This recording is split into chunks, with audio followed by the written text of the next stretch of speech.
پروردگار مولا یا اللہ ہمارے شام اور یمن میں برکت دے۔ حضرت محمد مصطفیٰ صلی اللہ علیہ وآلہ وسلم کا یعنی پیارے آقا کا ایک اور فرمان ہے، جب فتنے پھیلیں تو شام یعنی سیریا کی اور رہو، کیونکہ یہ زمین اللہ تبارک و تعالیٰ کی چنی ہوئی زمین ہے اور وہاں کے لوگ اس کے چنے ہوئے بندے ہیں۔ پیارے دوستوں، ملک شام سے جڑے کچھ ایسے واقعات قیامت سے پہلے ہونے والے ہیں، جیسے کہ دمشق کے سفید مینار کے پاس حضرت عیسیٰ علیہ السلام کا نزول فرمانا، دجال کا خاتمہ اور آخری غزوے کا یعنی آخری جنگ کا آغاز۔ یہ ساری جو ناظرین محترم پیشن گوئیاں ہیں، حدیث مبارکہ ہیں، ان سب کا کہیں نہ کہیں کوئی نہ کوئی پہلو سیریا یعنی ملک شام سے جڑا ہوا ہے۔ اور ناظرین محترم، آخری دور میں مسلمانوں کا سب سے مضبوط گڑھ بھی شام کی سرزمین ہوگا۔ ناظرین محترم، صحابہ کرام رضوان اللہ تعالی علیہم اجمعین کی بڑی تعداد نے شام کی سرزمین پر اسلام کے لیے اپنی جانیں قربان کی۔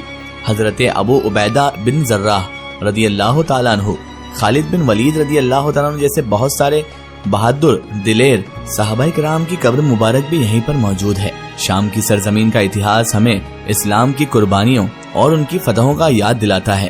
حضرت عمر بن خطاب رضی اللہ تعالیٰ عنہ کے دور خلافت میں ان کے خلیفہ بننے کے دوران یہ علاقہ فتح ہوا۔ حضرت خالد بن ولید رضی اللہ تعالیٰ عنہ نے دمشق کو اسلام کے تحت لانے میں اہم کردار نبھایا تھا۔ ناظرین محترم، یہ علاقہ بنو امیہ کے دور میں بھی بہت زیادہ مشہور رہا۔ اس کے بعد صلاح الدین ایوبی رحمت اللہ علیہ نے یہیں سے کروسیڈرز کو ہرایا اور یروشلم کو آزاد کروایا۔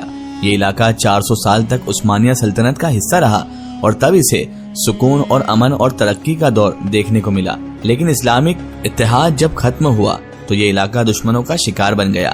یہی وجہ ہے کہ آپ ناظرین محترم دیکھیں گے اس کی تاریخ اٹھا کر تو زیادہ تر ایتہاسک کتابوں میں، ہسٹری کی کتابوں میں، تاریخی کتابوں میں اور اسپیشلی مسلمانوں کی جو تاریخی کتاب ہیں، جب بھی ملک شام یعنی سیریا کی بات کی جاتی ہے تو اس کا مطلب اور اس سے مراد صرف وہی ایریا نہیں ہوتا کہ جو آج کے دور میں سیریا کہلاتا ہے، بلکہ اس سارے ایریا کے بارے میں بات کی رہی ہوتی ہے کہ جو آج کے دور میں لیبنان کہلاتا ہے، فلسطین کہلاتا ہے اور تو اور جارڈن بھی کہلاتا ہے، کیونکہ کسی دور میں اس سارے ہی علاقے کو ملک شام کہا جاتا تھا۔ سب سے پہلے اگر بات کریں اسلام کی تاریخ کی اور اسلام کے اکارڈنگ، تو قیامت کی بہت ساری نشانیاں اس دیش یعنی ملک شام اور آج کے سیریا کے ساتھ جڑی ہوئی ہے۔ مثال کے طور پر حضرت عیسیٰ علیہ السلام کا نزول جو دوبارہ اس دنیا میں نزول فرمائیں گے، وہ بھی اسی دیش کے مشہور شہر دمشق کی ایک جامع مسجد کے مینار پر ہوگا۔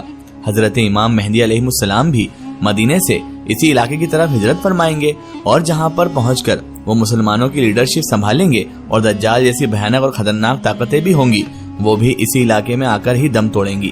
یہ علاقہ اسلام کے نظریے سے کتنا زیادہ اہم ہے، اس چیز کا اندازہ اس بات سے بھی لگایا جا سکتا ہے کہ پیغمبر آخر الزماں حضرت محمد مصطفیٰ صلی اللہ علیہ وآلہ وسلم نے